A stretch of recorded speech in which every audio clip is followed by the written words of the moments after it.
Avant de commencer, je voudrais commenter cette carte, qui est une carte qui n'est pas une carte médiévale, c'est une carte de Vescomte Maggiore, donc elle est des années 1520. Elle est intéressante par rapport à mon propos parce qu'on voit bien justement cette concurrence de Barcelone, de Gênes, les îles avec les différents drapeaux, mais il y a une absente par rapport à mon titre, c'est Pise qui à ce moment-là n'est plus une grande puissance méditerranéenne.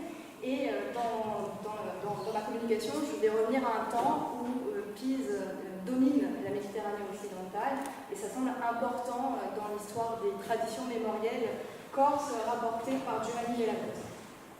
Alors, dans son introduction à la seconde édition de la chronique de Giovanni Della Grossa, qui proposait une première traduction en français du texte établi par le chanoine Létron à la fin du XIXe siècle, Matteo Giacomo Marcelli se présentait ainsi le premier récit historiographique corse.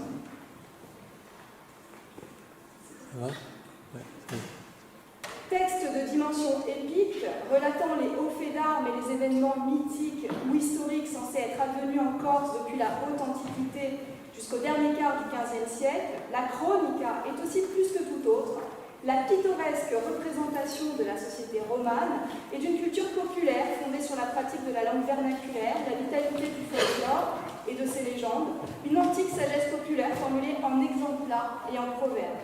Elle présente le charme des anciens textes, nés pour être dits, que les exigences et les aléas de la transmission nous ont fait parvenir comme des textes écrits, avec les variations et les incertitudes que comporte le travail des scribes successifs. Donc là, vous voyez les deux principaux manuscrits qui ont été utilisés, le manuscrit grec par le chanoine Létron, le manuscrit béné découvert par Antoine-Marie Graziani, et qui sont tous deux des manuscrits modernes avec les difficultés des compilations ultérieures et des interpolations par rapport au texte originel. Donc si sur le plan historique et philologique, l'édition de Matteo Giacomo Marcelli présentait des lacunes qui laissaient la place à des entreprises ultérieures, l'édition d'Antoine-Marie en 2016 était sur un mode interdisciplinaire, l'édition numérique que nous co-dirigeons aujourd'hui avec Jean-André Cancellière à l'Université de Corse, force est quand même de souligner que Matteo Giacomo Marcelli fut la première à révéler la richesse de la chronique dans une perspective d'histoire culturelle du Moyen-Âge de la Corse. Écrite au cœur du XVe siècle, dans un petit village du Sartenay, au terme d'une carrière de notaire qui a placé son auteur au cœur de la vie politique insulaire, la chronique de Giovanni Della Grossa peut être divisée en deux parties principales. Une première partie mythique, fondée sur un ensemble de traditions épiques et légendaires, issues d'une pluralité de sources, tout autant littéraires, historiques et orales, que le chroniqueur s'est employé à réunir et à organiser dans un récit reconstruit par ses propres soins. Une seconde partie plus historique, qui, sur le modèle des chroniques de son temps, relate les principaux événements survenus en Corse au XIVe, XVe siècle. Rejetés depuis le XVIe siècle par les historiens successifs de la Corse comme étant des contes de bonnes femmes, les traditions légendaires de la première partie mythique nous intéressent tout particulièrement aujourd'hui dans le cadre de cette journée intitulée « Chanter l'histoire ». L'étude du récit de la Reconquista de la Corse au IXe siècle par le conte légendaire Ugo Colonna s'offre en effet comme une étude de cas particulièrement éclairante pour analyser sous l'angle de l'insularité la circulation des traditions et les relations entre culture orale et culture écrite en Méditerranée occidentale au Moyen-Âge. Au cœur de notre projet d'édition critique et numérique du texte de Giovanni Della Grossa, les premières réflexions présentées ici ont vocation à être développées, enrichies par le travail collectif. Donc c'est un travail en cours, ce sont des recherches en cours que je vais présenter, et il y aura plus de pistes que je propose que de véritables résultats, vous me pardonnerez. J'évoquerai dans un premier temps l'influence bien connue, c'est ce qui a été le plus étudié, de la geste carolingienne et du cycle arthurien dans la construction de la légende d'Ugo Colonna. Dans un second temps, je m'intéresserai à une source qui n'a pas été exploitée jusqu'à présent par les historiens insulaires, qui permet de croiser l'histoire de la Corse et celle de la Sardaigne. C'est le Liber Maioriginus, un poème paysan du XIIe siècle qui relate la conquête des îles Baléares. Et cette conquête des îles Baléares s'était faite par l'alliance du comte de Barcelone et de Pise. Et les documents d'archives témoignent que des Sardes et des Corses y ont été associés. Donc j'y vois une des origines de la tradition de la Reconquista, j'y reviendrai. Enfin, dans la dernière partie, je m'interrogerai sur les enjeux de ces traditions mémorielles dans le contexte de la Corse du XVe siècle, le contexte dans lequel écrit notre écrivain de Corse. Comme l'avaient remarqué les premiers commentateurs de la chronique, le récit de la conquête de la Corse par le comte romain Ugo Colonne est fortement imprégné de références à la matière de France et au cycle arthurien. Selon le chroniqueur, Ugo Colonne aurait été envoyé en Corse par le pape Pascal II pour libérer l'île du joug des Sarrasins. Et cette conquête fait office de pénitence, puisque Ugo Colonne s'était soulevé contre son prédécesseur, le pape Léon III. Après la victoire contre le roi Nougolone, Ugo Colonne obtient ainsi le pardon du pape et le titre de comte de Corse qu'il exerce au nom de la papauté.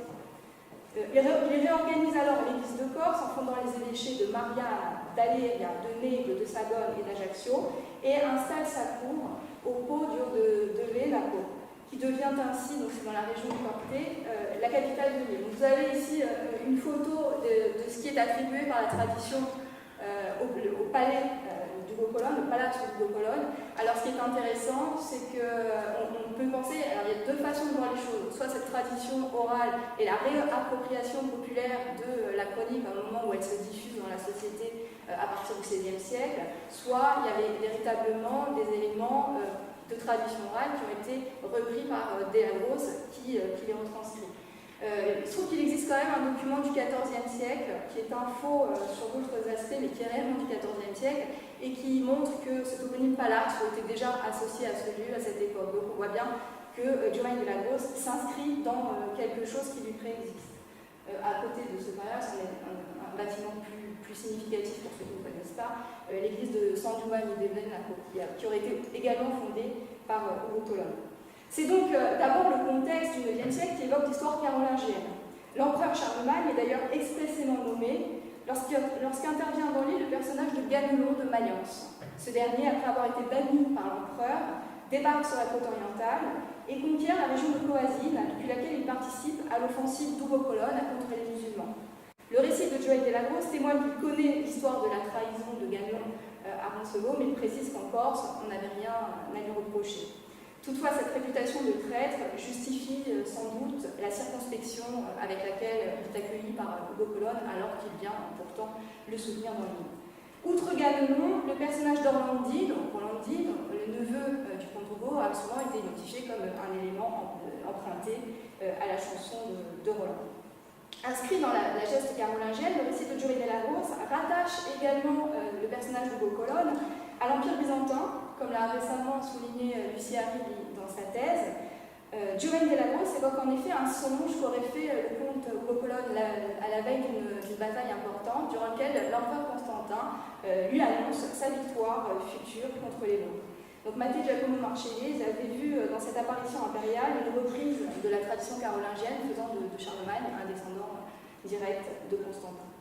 Ugo Colonne est ainsi présenté comme le fondateur de la lignée des comtes de Corse qui règne en paix sur l'île jusqu'à l'assassinat par trahison du comte Arrigo Balesser et de ses 7 fils aux alentours de l'an 1000. Et donc vous voyez ici le pont de Tralavé, dit pont des 7 épaules, justement en référence à ce tragique assassinat des 7 descendants d'Arrigo Balesser, qui marque pour le chroniqueur la fin de l'ordre carolingien et les débuts de ce qu'on appelle, ce que Dupuy a appelé la féodalité. Le prénom Guenièvre, de l'épouse de la veuve du comte Arrigo Balesser, et cette fois un emprunt aussi arthurien, Ginèvre ayant été l'héroïne de la vendetta.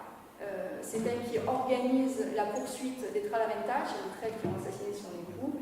Et on voit là un toponyme situé à Bastelica, non loin de l'endroit où elle a organisé une assemblée pour décider, pour juger de ce qu'il fallait faire des traîtres. Illette de la comtesse, qui pourrait être une référence à ce personnage mythique. Le récit mythique de la Reconquista de la Corse par Ugo Colonne est donc en partie le reflet de la culture de son auteur. Formé à la Grammatica à Bonifacio puis à Naples, ce dernier a pu s'approprier les topoïdes de la littérature chevaleresque médiévale pour alimenter son Historia di Corse. Il est possible en outre, comme l'ont estimé de nombreux commentateurs et plus récemment Michel Ferrara dans sa thèse, que ce récit est également puisé à une tradition orale locale qui serait dès lors peut-être le reflet de la circulation en Corse des cantilènes chantés réappropriés donc, par les jongleurs et les troubadours. À cet égard, la mention d'un jongleur corse à la cour de Sardaigne, du gouverneur de Sardaigne, Joannino Corso, au début du XIVe siècle, en 1327, pourrait être une piste intéressante de recherche. Je dis pourrait parce qu'en réalité, c'est chercher une limite dans une mode de fin, je crois pas. Mais c'est intéressant, c'est vrai que c'est inattendu de trouver un troubadour d'origine corse, même si c'était sans doute un saint. Cependant, si la littérature épique médiévale a offert un modèle à Giovanni della Grosse pour construire son récit des origines, elle ne constitue pas sa seule source. La geste du Beau-Colosse s'inscrit ainsi dans une chronologie maîtrisée des offensives carolingiennes en Méditerranée, qui témoigne sinon de la consultation directe des annales carolingiennes, au moins de la connaissance des premières compilations historiques des humanistes. Je pense notamment à Flavio Biondo et au séjour que Giovanni della Grosse a fait à Rome en 1445 à la cour de Eugène IV en tant qu'ambassadeur des Corses, et durant lequel il a pu soit le rencontrer, soit en tout cas avoir accès à ses travaux. Et donc découvrir que derrière ces traditions qu'il entendait, je pense qu'il a fait œuvre d'historien en cherchant en fait à plaquer dans une chronologie et dans une histoire des traditions qui subsistaient oralement. Il n'en demeure pas moins que si Giovanni della Grosse s'est appuyé sur des sources historiques, son récit reste essentiellement, pour la première partie, fondé sur des traditions littéraires, écrites et orales, savantes et populaires.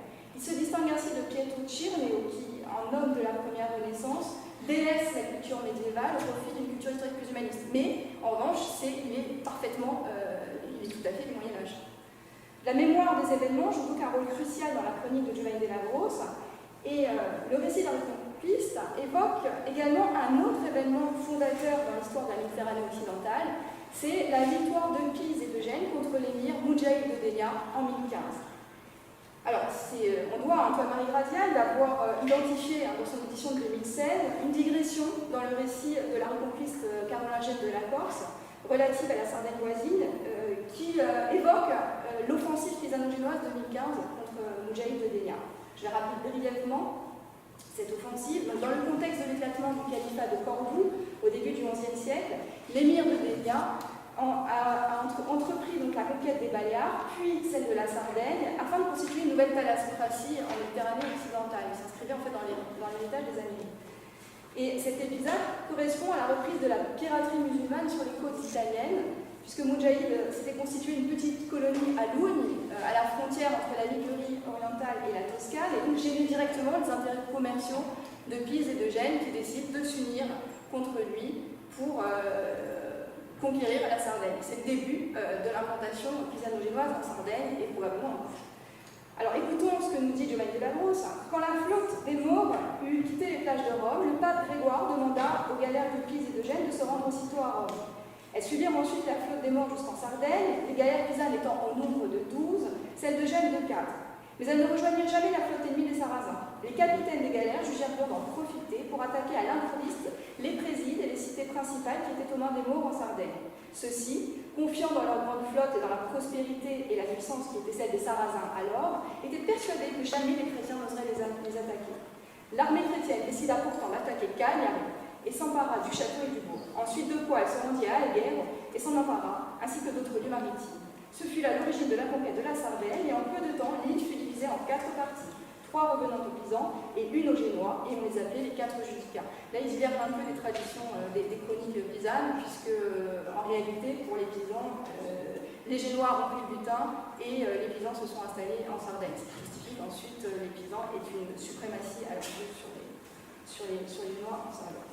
Ayant fermé la parenthèse ça, Giovanni della Grosse reprend son récit de la reconquête carolingienne de la Corse, donc pour en revenir à la guerre de Corse que nous avons abandonnée pour aborder un autre sujet, comme si les deux événements étaient contemporains. Et cette confusion me semble particulièrement intéressante en ce qu'elle révèle une mémoire sédimentée, faite d'un enchevêtrement d'événements historiques. C'est en effet après avoir évoqué la Sardaigne que Giovanni della Grosse fait intervenir pour la première fois le comte de Barcelone dans son récit. Venu défendre Rome en proie aux attaques des Sarrasins, le comte de Barcelone se voit confier par le pape la mission de soutenir Ugo Colonne en Corse. Ainsi, le récit de Giovanni della Grosse dit-il l'épopée du comte de Corse et celle du comte de Barcelone. Si les traditions littéraires hispaniques ont pu servir ici de modèle aux chroniqueurs corses, comme on a fait récemment l'hypothèse du Ciarri dans sa thèse, elle a établi un parallèle entre le chant du Cid et le récit de la reconquête de Giovanni della Grosse, qui est assez convaincant. L'intervention du comte de Barcelone fait également écho à la tradition pisane et à la conquête des Baléares. Un siècle après la victoire contre Moudjahid de Dénia, les Pisans entreprirent en effet une nouvelle offensive contre les Baléares, et avec cette fois le soutien du comte de Barcelone. Placé sous la protection de la papauté, et s'inscrivant dans le contexte des croisades, tout de suite après la première croisade, cette conquête est racontée en détail dans 2 œuvres pisanes. Les Gesta Triumphalia per Pisanos Facta, un récit en prose écrit vers 1119, et le Liber Maioricinus de Gestis Pisanorum Illustribus, un poème de 3500 hexamètres, écrit par un clerc qui, selon les derniers spécialistes, aurait été un contemporain et même un témoin de la conquête. Alors, ce qui est intéressant, c'est que le texte en prose est perçu par les spécialistes comme un texte qui aurait été écrit dans le but aussi de justifier les droits de Pise sur la Corse et dans ce contexte de rivalité entre Pisans et Génois en Corse, que les Pisans maintiennent leur domination de l'église de Corse, puisque très peu en 1133, c'est justement le partage des évêchés avec l'archevêque de Gênes va mettre fin à cette suprématie pisane. Donc il y a quand même un lien avec la Corse indirect, et je vais vous essayer de vous convaincre qu'il y a un lien un peu plus direct. Donc, nous nous intéresserons ici plus particulièrement à la deuxième œuvre parce qu'elle établit justement un lien mémoriel entre l'entreprise contre Moudjahid de Dénia et l'offensive de 1115. Dans une longue digression, l'auteur du poème revient sur la conquête de la Sardaigne, accomplie en 1015 avec l'aide des Sardes et notamment des juges de Sardaigne. Alors la Corse n'est pas directement mentionnée, mais plusieurs historiens ont émis l'hypothèse d'une occupation de l'île par Moudjahid de Dénia. Vous savez qu'il y a plus de 10 km entre la Corse et la Sardaigne, et on se doute que cet événement a eu des répercussions sur l'île voisine. La victoire de 1015 marque en tout cas les débuts de l'expansion pisano-génoise dans les 2 îles, et il est très probable que cet événement ait donné naissance à une tradition mémoriale de la reconquiste, dont Giovanni de Lano se fait l'écho dans son récit. En 1115, lors de la deuxième offensive contre les Baléares, les documents d'archives, en fait c'est un document d'archives, un acte qui témoigne qu'il y avait effectivement des Sardes et des Corses pour aller conquérir les Baléares. L'événement de 1115 marquait, selon moi, ainsi la naissance d'une mémoire méditerranéenne liant les îles, l'Italie et la Catalogne. En Toscane, cette mémoire s'incarnait, on trouvait son expression dans l'emblème de la tête de Maure, qui évoquait le double souvenir de Moudjahid, ou Remusette des Italiens, et de la conquête de 1115. Je pense que c'est pas très clair, en fait, ces identifications. Donc ici, on a cette tête de Maure sur la façade du palais public communal de Pistoia, qui aurait été mise au XIIIe siècle, et on voit que dans les différentes interprétations, il y a vraiment justement ces 2 événements, 1015-1115.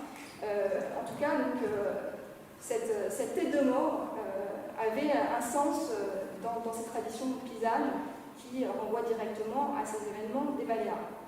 Et je pense que cette mémoire de 1115 a été réactivée une première fois par Jacques Ier d'Aragon quand il a entrepris la conquête des Baléares en 1229. J'ai un document, mais on travaille avec très peu de documents quand on travaille sur les îles, qui témoigne que Jacques d'Aragon, avant de conquérir les Baléares définitivement, cette fois en 1229, a tenté une ambassade à Pise pour, au nom de cette ancienne victoire de 1115, les convaincre de l'aider. Et cette ambassade est passée par les juges d'Arborea, donc juge de Sardaigne, qui était aussi vicomte de Bar et apparenté au roi d'Aragon. La Sardaigne joue le rôle, d'ailleurs de toute façon, dans cette histoire entre la Catalogne et l'Italie, la Sardaigne joue le rôle un peu de médiateur, d'ambassadeur avec Pise.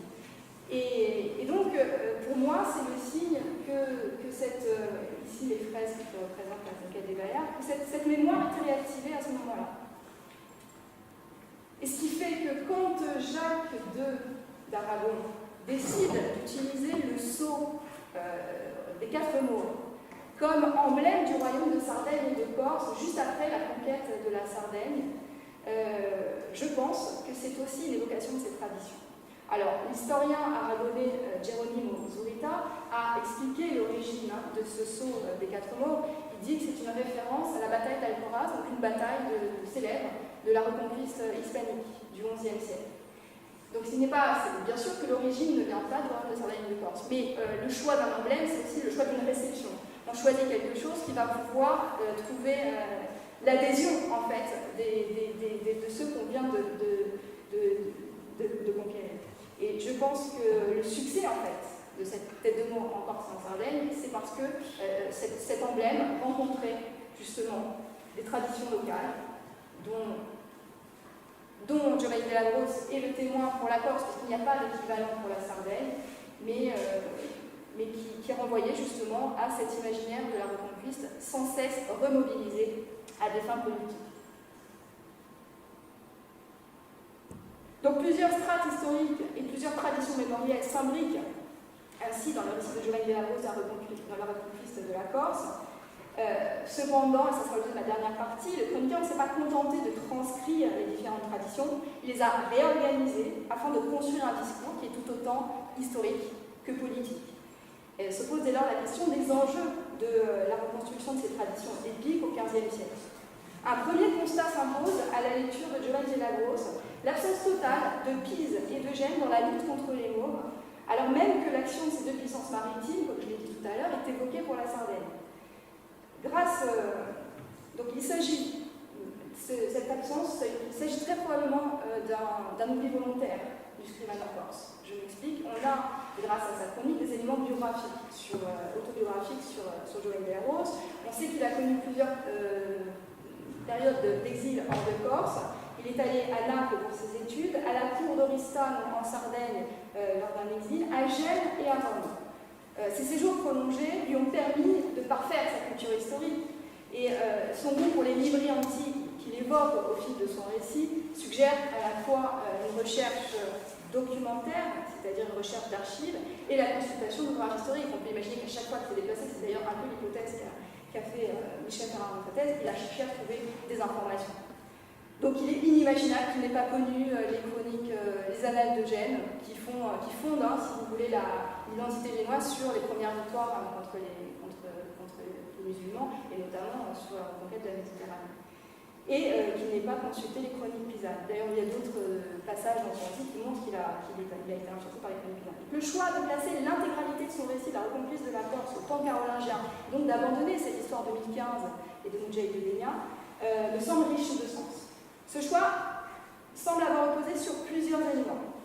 D'abord, l'existence d'une mémoire locale d'anciens comtes de Corse, qui auraient vécu au temps carolingien. C'est quelque chose qui devait se dire à son époque, et des documents édités dans les Monumenta Germaniae Historica mentionnent effectivement des comtes de Corse, qui se problème, c'est des documents qui sont livrés, des documents qui sont livrés. Enfin, il faudrait vraiment faire un travail là sur cette documentation, mais il y avait manifestement le souvenir de quelque chose qu'il a utilisé.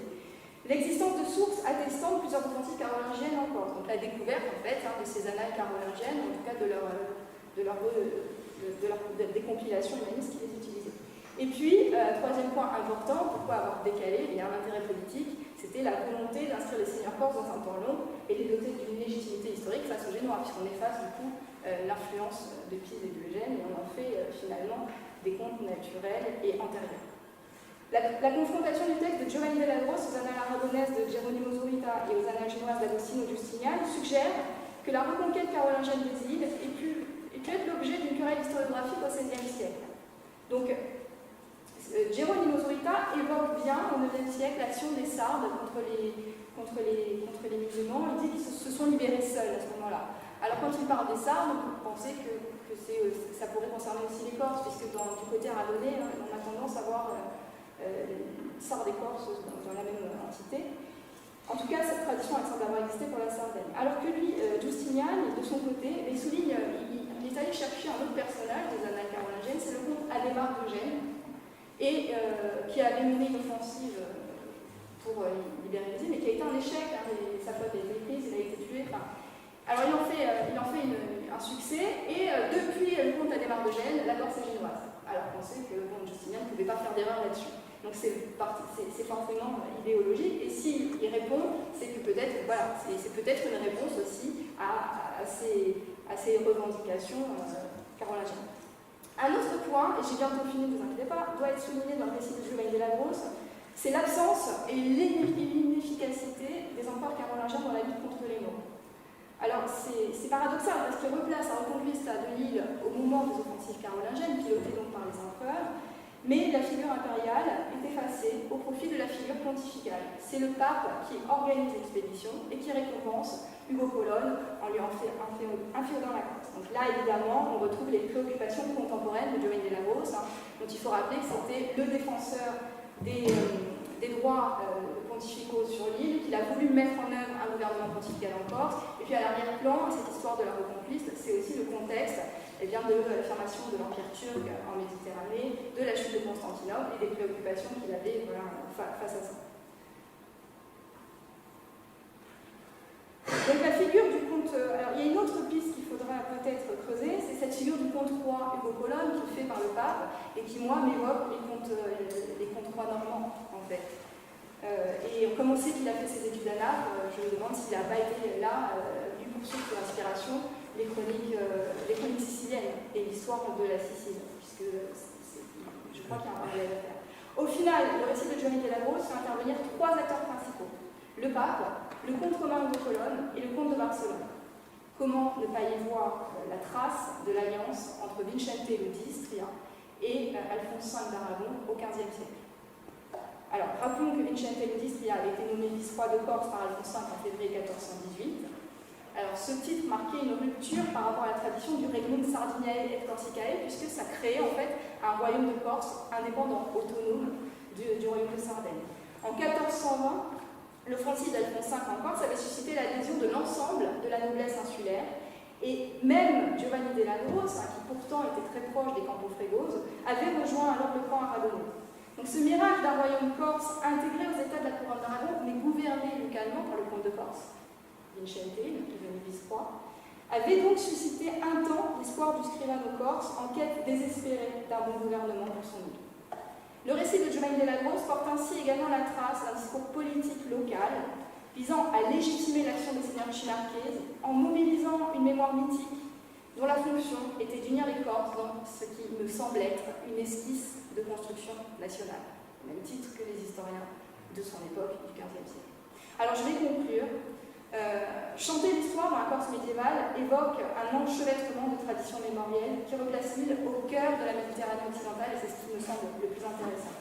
Si le récit de Giovanni Della Rose nous est parvenu sous la forme de manuscrits compilés à l'époque moderne, certains passages portent encore la trace d'une culture orale, savante et populaire, qui fait, à mon sens, la richesse de cette œuvre typiquement médiévale, située au croisement de l'histoire et de la littérature.